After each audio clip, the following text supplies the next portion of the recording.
जब हम सब खुशी के लिए काम करते हैं तो हमें खुशी के साथ सफलता भी मिलती है और धन भी मिलता है। और जब हम धन को माइंडसेट में रख के काम करते हैं तो ना तो हमें खुशी मिलती है और ज़्यादातर हमें धन भी नहीं मिलता है। इस बात को आगे बढ़ाते हुए एक प्रसंग है कि एक राजा ने एक मूर्तिकार से एक मूर्ति बनाने को कहा। वो मूर्तिकार बहुत ध्यान से, बहुत लगन से मूर्ति बना रहा था। बड़ी अच्छी उसने मूर्ति बनाई और अंत में मूर्ति के पीछे एक हल्का सा खरोंच रह गया। राजा के जितने लोग थे उन्होंने कहा कि ये ठीक है, अब मूर्ति बन गई है, इसका अनावरण होना है। उस मूर्तिकार ने मना कर दिया। उसने कहा इस मूर्ति को देखकर मुझे खुशी नहीं मिल रही है, इसमें एक हल्का सा खरोंच है। तो उसने कहा कि सबने कहा मुझे तो ये खरोंच दिखी ही नहीं, आपको दिख रही होगी। तो मूर्तिकार ने कहा हाँ मुझे दिख रही है, और अगर मैं इसको सौंपता हूँ राजा को तो मुझे खुशी नहीं मिलेगी, मेरी आत्मा को तृप्ति नहीं मिलेगी। तो उसने कहा जो चीज़ दिख ही नहीं रही है उससे क्या मतलब है, आप मूर्ति तो ऊंचाई पे लगनी है, मूर्ति लग जाएगी, किसी की नज़र भी नहीं जाएगी, और आप अपना धन लीजिए, आप जाइए। उसने कहा नहीं, ऐसा नहीं हो सकता।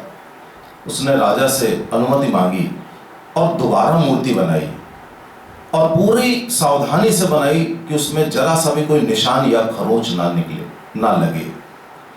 और ऐसा करके जब उसे खुशी मिली और जब ये सारा प्रकरण राजा ने सुना तो राजा ने उसे ज़्यादा पारिश्रमिक दिया, उसको ज़्यादा मान सम्मान दिया, और उसको भविष्य में भी उसको हमेशा अपने से जुड़े रहने की आज्ञा दी। इस छोटी सी घटना का तात्पर्य क्या है? इसका तात्पर्य ये है कि हम जब कार्य खुशी के लिए करते हैं तो हमें सब कुछ मिलता है जीवन में। इसके विपरीत आज हमारे देश में, हमारे समाज में एक अरसे से, एक जमाने से एक परंपरा रही है कि हम में से ज्यादातर लोग जो भी कार्य करते हैं वो धन को ध्यान में रख के करते हैं, पैसे को ध्यान में रख के करते हैं। अब इसको अगर हम वर्तमान में देखें, अभी आपने देखा होगा कि हमारी सरकार ने एक वो टैक्स के लिए वो जो जीएसटी का फरमान लागू किया, बड़ा अच्छा था। लेकिन जितने भी व्यापारी थे, जितने भी लोग थे, उन्होंने उसका बहुत विरोध किया, वो सड़कों पे उतर आए, जबकि जीएसटी का व्यापारी से कोई लेना देना है ही नहीं, क्योंकि जीएसटी में आप जनता से कर लेते हैं और वो सरकार को ट्रांसफर कर देते हैं। व्यापारी की इनकम से, प्रॉफिट से कोई मतलब नहीं था, लेकिन तो भी व्यापारी इसलिए कंसर्न था क्योंकि वो टैक्स जो जनता से लेता था उसमें से 70-80% टैक्स मार देता था, सरकार को जमा नहीं करता था। उसको लगा कि उसकी जो आमदनी एक्स्ट्रा हो रही है उस पर कुठाराघात होगा, वो जो ये पैसे मार देता है उस पैसे से देश का विकास होता है और उससे उसका नुकसान हो जाएगा। यानी कि वो व्यक्तिगत लाभ हानि के चलते सड़क पर उतर आया। ये जो उदाहरण आप देख रहे हैं टेलीविजन पर, ये उदाहरण आपको जीवन के हर क्षेत्र में मिलेगा। कोई क्षेत्र ऐसा नहीं है जहां पे आपको ये बात ना देखने को मिले कि लोग सिर्फ जरा से धन की ओर अग्रसर रहते हैं और उसी को ध्यान में रखकर अपना काम करते हैं। आप देखिए कि हमारे देश में ज्यादातर बाहर से लोग आते हैं, मल्टीनेशनल्स, वो व्यवसाय करते हैं और यहां से पैसा कमा के चले जाते हैं। आपने कभी सोचा कि हमारे देश में इतना टैलेंट है, इतनी बुद्धिमत्ता है कि हम अमेरिका का नासा संभाल सकते हैं, हम अमेरिका की कार्डियक सर्जरी, ब्रेन सर्जरी संभाल सकते हैं, वही व्यक्ति जो इस देश में पैदा हुआ है। लेकिन जब इस देश में रहता है तब उसका दृष्टिकोण कुछ और होता है। तब उसका दृष्टिकोण होता है कि वो किसी तरीके से प्रॉफिट, मुनाफा कमा ले, उसके दिमाग में कभी भी खुशी नहीं रहती है। अब देखिए हमारे देश में आप देखेंगे कि पिछले कितने दशक बीत गए हैं और एक चिप्स का पैकेट हमारे व्यापारी नहीं बना पाए। क्यों? क्योंकि हमारे व्यापारी के मन में आ जाता है कि इसमें तेल अगर हम सब स्टैंडर्ड क्वालिटी का इस्तेमाल कर रहे हैं तो हमें फ़ायदा हो जाएगा, इसमें आलू खराब इस्तेमाल कर लें तो फ़ायदा हो जाएगा, इसमें नाइट्रोजन की जगह हवा भर दें पैकेट में तो मुझे ज़्यादा फ़ायदा हो जाएगा। इस तरीके की वो जब भी धन को ध्यान में रख के सारे कार्य करता है, ना उसको खुद खुशी मिलती है ना देश आगे बढ़ता है। आप देखिए अभी तक हम एक कोल्ड ड्रिंक नहीं बना पाए, जबकि हमारे देश में इतना टैलेंट है कि हम पूरे विश्व में कोल्ड ड्रिंक सप्लाई कर सकते हैं, लेकिन हम नहीं बना पाए। क्यों? क्योंकि हमारे दिमाग में उद्देश्य खुशी नहीं थी, हमारे दिमाग में उद्देश्य थोड़ा सा पैसा था। इसके मैं और भी आपको बहुत अच्छे अच्छे एग्जांपल्स दूंगा। आप देखिए चाइना का माल हमारे देश में आया, बड़ा सफल हुआ। क्यों सफल हुआ? ये हमारा माइंडसेट था कि हमें सस्ती चीज मिल जाए, भले थोड़े दिनों में खराब हो जाए। जबकि चाइना का ग्रेड 1 माल जो होता है वो विश्व स्तर का होता है, बहुत अच्छा होता है। लेकिन जो ग्रेड 3 माल होता है वो सस्ता होता है और जल्दी खराब हो जाता है। उसकी डंपिंग हमारे देश में चाइना कर देता है। ये एक तरीके से हमारे देश को बर्बाद करने का षड्यंत्र है। लेकिन उस षड्यंत्र में हम 125 करोड़ लोग क्यों पड़ जाते हैं? वो इसलिए पड़ जाते हैं क्योंकि हमें वो चीज सस्ती मिल रही है। हमें होली पे पिचकारी सस्ती मिल रही है क्योंकि हमारा व्यापारी बना नहीं पाया, क्योंकि उसके भी उद्देश्य में पैसा ज्यादा कमाना उद्देश्य था। कम से कम चाइना का जो माल आया उनका उद्देश्य था कि हम सस्ता तो देंगे, तो जनता ने वो सस्ता, जनता की मानसिकता भी थी सस्ती खरीदने की, और व्यापारी तो दे ही नहीं रहा था आपको। एक छोटा सा उदाहरण है कि दिवाली पे पूरे देश में घर में झालर लगती है, और यकीन मानिए कि मैं पिछले 45 साल से तो देख ही रहा हूं कि इस पूरे देश में आज तक एक झालर नहीं बना पाए हमारे देशवासी। चाइना ने हमें 20 रुपए की दे दी, हम 200 रुपए में भी नहीं बना पाए।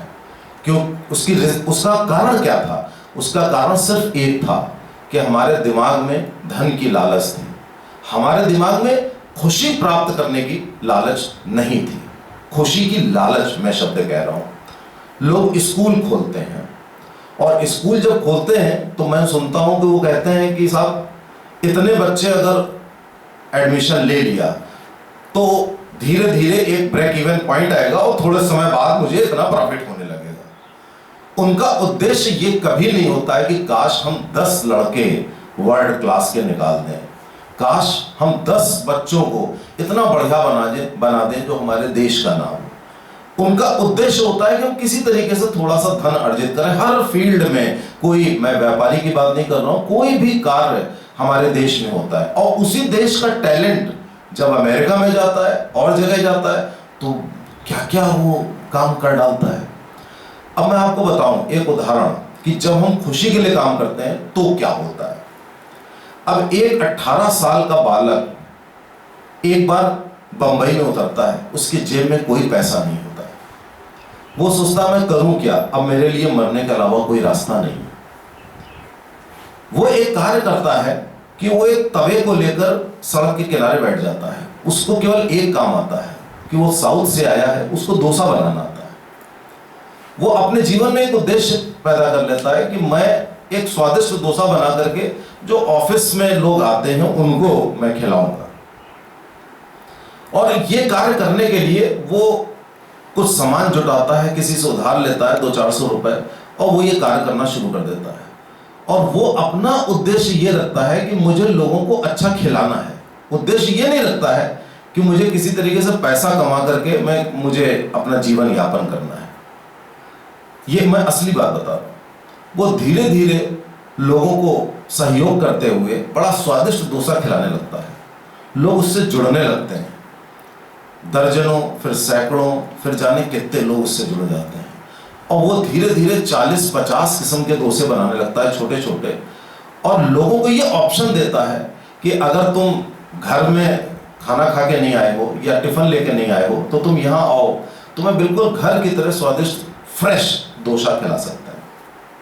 आपने देखा होगा हमारे देश में कहीं भी जाइए, खाने पीने की चीज़ें कितनी गंदी मिलती हैं, गंदे कलर्स मिलते हैं, भूसे हुई चीज़ें मिलती हैं, गरम गरम चीज़ें मिर्चा मिला के दे दी जाएंगी, सब लोग खा भी लेते हैं, इन्फेक्शन हो जाता है, उसके बाद डॉक्टर के पास जाते हैं, फिर दवा खाते हैं। ये हर जगह 99% आपको मिलेगा। उस बालक ने ये काम किया कि नहीं, मुझे स्वादिष्ट और फ्रेश देना है ताकि वो व्यक्ति खुश रहे, और उसको भी खुशी मिल रही थी। धीरे धीरे आए दिन उसके नगर निगम वाले, म्यूनिसिपैलिटी वाले उसका तवा फेंक देते थे, कभी गैस फेंक देते थे, लेकिन वो डिसहार्टन नहीं होता था। धीरे धीरे करते करते वो व्यक्ति इतना सफल हो गया कि आज पूरे देश में उसकी फ्रेंचाइजी है, वो करोड़ों अरबों का मालिक हो गया। लेकिन उसका स्वभाव आज भी वैसे ही है, जैसा कि हमने पढ़ा, जैसा कि हमने सुना। इससे हमें ये प्रेरणा मिलती है कि जब भी हम खुशी के लिए काम करते हैं, कोई भी कार्य कर रहे हो, तो हमें सफलता भी मिलती है, और हमें धन भी मिलता है, और हमें मान सम्मान भी मिलता है। लेकिन हमें से ज्यादातर लोग क्या कहते हैं कि साहब जब प्रॉफिट ही नहीं होगा तो काम करने से क्या फायदा। वो जब ये एटीट्यूड होता है तो ना तो हम रिसर्च करते हैं। रिसर्च क्या होती है? रिसर्च केवल खुशी के लिए होती है। अगर आप बेसिक फिलॉसफी रिसर्च की देखें, सर्च एंड रिसर्च की, तो वो खुशी के लिए होती है। जीवन में आप कुछ भी काम करते हैं वो खुशी के लिए करते हैं। रिसर्च जब करते हैं तो एक वैज्ञानिक बिल्कुल पागल हो जाता है और उसके पास कुछ बचता नहीं, उसे कोई प्रॉफिट नहीं होता है, लेकिन उसको अंत में ये खुशी मिलती है कि उसने एक ऐसी चीज समाज को दी जिससे पूरा समाज खुश है और उसको भी खुशी मिलती है। लेकिन जो आम तौर पे आप देखते हैं, आम तौर पे ऐसा नहीं होता है। मैं आपको एक उदाहरण देता हूं। ये उदाहरण अमेरिका का है। अमेरिका के एक होटल का उदाहरण है। एक छोटा सा होटल जो 3 स्टार भी नहीं होगा, 1 स्टार 2 स्टार टाइप का। एक बार अमेरिका में बहुत आंधी पानी, अमेरिका में अक्सर वो साइक्लोन टाइप के जो कैलामिटीज होती हैं वो आती हैं। तो उसमें एक वृद्ध कपल घूम रहा था, वो फंस गया था, वो जा नहीं पा रहा था, बड़ी तेज बारिश हो रही थी और तूफान आ रहा था। तो वो जिस होटल में जाता था, वो होटल वाले कह देते थे कि कोई रूम नहीं है, आप यहाँ जाइए, यहाँ पे कुछ भी नहीं है। वो निराश होकर रात के 1 बजे एक होटल में पहुंचते हैं। वो होटल की लॉबी में बैठते हैं, भीगे हुए, बिल्कुल अस्त व्यस्त, और वहाँ पे एक मैनेजर होता है। उस मैनेजर से कहते हैं कि भाई, मैनेजर कहता है कमरा तो है नहीं, लेकिन आप बाबूजी बैठिए यहाँ पे। तो वो बैठ जाते हैं। फिर वो मैनेजर कहता है कि देखिए मैं कोई इंतजाम करता हूँ। वो लोग वृद्ध दंपति, वो बोलता है कि किसी तरीके से भाई करो, मैं रात तो बिताऊँ यहाँ पे, बड़ी दिक्कत है। तो वो कहता है साहब कमरा तो नहीं है, लेकिन आप चूंकि मेरे माता पिता के समान हैं और मुझे खुशी होगी कि मैं आपकी थोड़ी सेवा कर सकूं, तो मेरा कमरा है, मैं तो अपनी ड्यूटी पे हूं, तो आप मेरे कमरे में अगर आप रुक जाएं तो वो बेहतर रहेगा। वो उसका प्रपोजल मान लेते हैं, वो उसके कमरे में चले जाते हैं। उस कमरे में उनको चाय कॉफ़ी भिजवाता है, टॉवल्स भिजवाता है, कुछ वैसे कपड़े में जाता है कि अपने कपड़े सुखा लीजिए, वो सब चीज़ें करता रहता है। फिर उनको खाना भी भिजवा देता है। रात बीत जाती है, सुबह फिर वो उनको चाय नाश्ता भिजवाता है। सुबह होते ही तूफान थम जाता है। वो वृद्ध दंपति आता है, उससे बोलता है कि तुमने हमारी इतनी सेवा करी। तो वो बोलता है कि नहीं, मुझे तो बड़ी खुशी हुई कि मैंने एक वृद्ध दंपति की सेवा करी और आपको इस कैलामिटी से बचाया, तो मेरे लिए ये खुशी ही काफ़ी है। मैंने समझ लिया कि मैं अपने माता पिता की सेवा कर रहा हूँ। तो उन्होंने कहा भाई पैसे बताओ कितने हुए। तो उन्होंने कहा साहब पैसे मैं नहीं ले सकता आपसे, क्योंकि मैं अपने गेस्ट को अपने कमरे में रख सकता हूँ, ये होटल की तरफ से अलाउड है, तो मैं आपसे पैसे नहीं ले सकता। और दूसरी बात, मुझे खुशी मिल रही है, तो उस पैसे की क्या वैल्यू। तो वो वृद्ध दंपति ने कहा कि भाई तुमने जो चाय कॉफ़ी और जो खाने पीने की चीज़ें दी उसका पैसा ले लो। तो उन्होंने कहा नहीं, ये भी होटल की तरफ से अलाउड है कि जो हमारा गेस्ट हमारे कमरे में रुकता है हम उसकी सेवा कर सकते हैं, हम उसको खाने पीने को दे सकते हैं, ये होटल की तरफ से अलाउड है। मुझे मेरा बस चलता तो मैं आपकी और सेवा करता, मुझे अच्छा लगता। तो उन्होंने कहा अब जब ये सब नहीं हुआ तो मैं अपनी खुशी के लिए तुम्हें कुछ टिप देना चाहता हूं। तो वो बोला कि मैं अगर टिप ले लूंगा तो मेरी सारी खुशी बेकार हो जाएगी, मैंने तो आपको अपना समझ करके किया। तो और दूसरी बात, टिप लेना अनैतिक है, हमारे होटल में टिप भी नहीं ली जाती। तो इसलिए बाबूजी मैं कुछ भी नहीं कर सकता और मैं आपका बस अभिनंदन करता हूँ, आप जा सकते हैं। वो वृद्ध दंपति ने उसका कार्ड लिया और अपना कार्ड दिया और वहां से चले गए। अब अगर मान लीजिए ये वाक्यात अपने समाज में, देश में होता, मैं अपने समाज की बुराई नहीं कर रहा हूँ, एक माइंडसेट की बात कर रहा हूँ। हमारा देश बहुत महान है, बहुत टैलेंटेड लोग हैं, लेकिन एक छोटी सी गलती की वजह से हम कैसे सफर करते हैं, हम आपको ये बता रहे हैं। हमारे वहां ये होता तो वो आदमी पहले तो कमरे का किराया ले लेता, फिर वो खाने पीने के पैसे ले लेता, उसके बाद वो टिप भी ले लेता, कहता कि भाई चलो भाई ये थोड़ी सी इनकम हो गई, और मरता क्या ना करता, थोड़े से पैसे ही मिल जाएंगे जो मेरे घर परिवार के काम आएंगे, और हम तो बड़े बेचारे हैं, हम तो ये हैं, 4 पैसे कमाता है आदमी, इस तरीके के वो तर्क देगा। लेकिन उस पैसे से उसका कोई भला नहीं हो सकता। ये मैं कैसे बता रहा हूं, सुनिए। उस घटना के 2 साल के बाद उस आदमी के पास एक टेलीफोन आता है, और वो टेलीफोन आता है और ये कहा जाता है उसका नाम लेकर के कि न्यूयॉर्क की 7 स्टार होटल चेन्स के जनरल मैनेजर आप अपॉइंट किए जाते हैं। तो उसको अपने कानों पे विश्वास नहीं होता कि ये क्या हो गया। फिर वो जाता है मीटिंग के लिए, तो वही वृद्ध व्यक्ति उस लड़के को, मैनेजर को मिलते हैं, और वो कहते हैं कि इस तुमसे बढ़िया मैनेजर तो हो ही नहीं सकता इस दुनिया में, तुमसे बढ़िया इंसान तो हो ही नहीं सकता जो हमारी 7 स्टार होटल चेन का जीएम बने, तुमसे बढ़िया कौन हो सकता है। कहने का मतलब है एक साधारण सा एक होटल का मैनेजर एक न्यूयॉर्क 7 स्टार होटल चेन का जीएम बन जाता है अपने एक ऐसे आचरण के कारण, एक ऐसा आचरण जिसमें वो खुशी के लिए काम करता है, कर्तव्य के लिए काम करता है, उसके दिमाग में धन नहीं है। ये बात जब भी मैं कहीं पर कहता हूं तो लोग उसका खंडन करते हैं। वो कहते हैं साहब ऐसा कैसे हो सकता है कि हम कोई काम करें और हमारे दिमाग में ये प्रॉफिट की बात ना हो या धन की बात ना हो। अक्सर लोग इस बात का खंडन करते हैं, लेकिन इस बात का यकीन मानिए कि अगर दिमाग में ये रहेगी कि मैं ये काम कर रहा हूं, इस काम में इतना परफेक्शन हो, इतना बढ़िया हो कि अगर 4 पैसे ज्यादा लग रहे हैं, लग जाने दीजिए, जब तक कि उसको आप 100% परफेक्ट ना कर लें। और जब आप 100% परफेक्ट कर लेते हैं तो आपके अंदर एक खुशी की ऊर्जा का संचार हो जाता है, इतनी भयंकर पॉजिटिव एनर्जी का संचार हो जाता है कि आपका सिस्टम तैयार हो जाता है और भी बड़े बड़े कार्य करने के लिए। और जब आप ये कार्य करना शुरू करते हैं, जब आप एक परफेक्ट चीज लोगों को देते हैं, तो वो चीज हमेशा प्रशंसा के योग्य होती है। और जब भी आप ये सोचते हैं, अक्सर आपने सोचा होगा अरे यार ये करो छोड़ो यार, इसमें क्या कहते हैं अपना प्रॉफिट निकालो, अलग हटो यार, ये काम करो अलग हटो। आप किसी भी प्रोफेशन को देख लीजिए, हर प्रोफेशन में ये इस एटीट्यूड से लोग चलते हैं कि इतना धन लगाया तो मुझे इतना धन वापस आया, इसका जो डिफरेंस हुआ ये हमारा प्रॉफिट हो गया। ये जब भी इस दृष्टिकोण से काम किया जाएगा तो खुशी मिलना तो दूर, अंत में हम बहुत दुखी हो जाते हैं। ये मिजरीज का कारण, सबसे बड़ा कारण मिजरीज का यही है। और जब हम ये सोच के काम करते हैं कि ये काम कर लें, इसमें इतनी रिसर्च हो, इतना खूबसूरत काम हो कि इससे बढ़िया कोई कार्य हो नहीं सकता, ये नायाब किस्म का कार्य है, और ये रेसिपी हम लोगों को दें। रेसिपी का मतलब है खाने पीने की नहीं, हर चीज की, किसी भी चीज की, कि ये चीज दुनिया को हम कुछ दें तो हमें यकीन मानिए कि 100 गुना 1000 गुना ज्यादा मिलता है। और जो कार्य करें हम उस कार्य में भी खुशी रखें।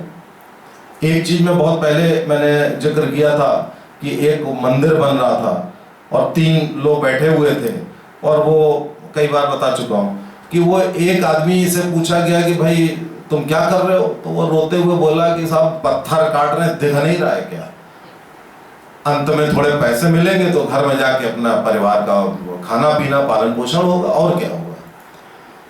बगल में दूसरा आदमी पत्थर काट रहा था, उससे पूछा भाई क्या कर रहे हो? उसने कहा कि भाई पत्थर काट रहे हैं, ये सब हो रहा है, मंदिर बन रहा है, अब सब काम धाम चल रहा है, अब किसी तरीके से अपना धंधा बढ़ रहा है और यही कर करके भाई अपना कुछ पैसा धन इकट्ठा कर लेंगे। वो थोड़ा सा उसने बेटर वर्जन दिया।